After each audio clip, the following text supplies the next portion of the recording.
No, a two-letter word I found so hard to say in the past. I used to cringe at the thought of telling someone no. The first time I truly understood the importance of no came at the expense of my own peace. It all started in lecture. My friend and I sat in our lecture excited with dissertation ideas, as our lecturer discussed our submission guidelines. For the purpose of this video, we'll call this friend Kitty. So Kitty turned to me with sheer excitement in her eyes. I've got a dissertation idea. Can you do the video for it? Sure, I said, even though I knew I was overwhelmed with work and trying to keep my YouTube channel going. Or maybe I thought the idea would pass and Kitty wouldn't want to make the video again.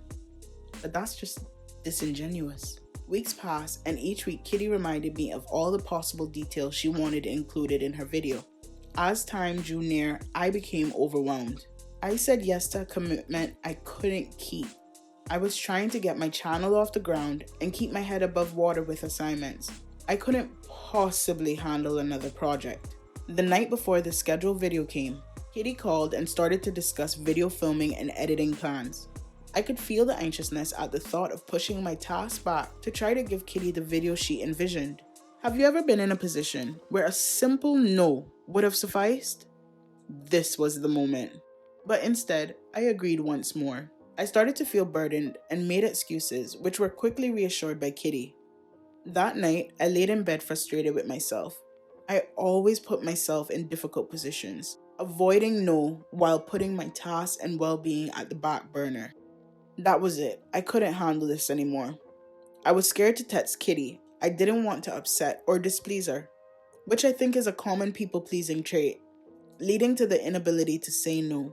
After hours of pacing back and forth, I mustered the courage to say this was a commitment I couldn't keep. I sent Kitty a text explaining my situation and that I was unable to follow through with the commitment.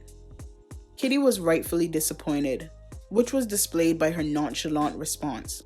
At this point, I knew my inability to say no costed me a friendship I valued. But the newfound ability to decline also showed me the benefit of saying no and putting myself first in decision making. No meant I'd have time to do the things I love, set boundaries, maintain my peace, and overall happiness. For the first time, I analyzed my feelings and why I was feeling burdened by my decision. I promised myself I never wanted to put myself in this position again. The word no and being direct about my capabilities and inabilities became a new strength. It was no longer the difficult no.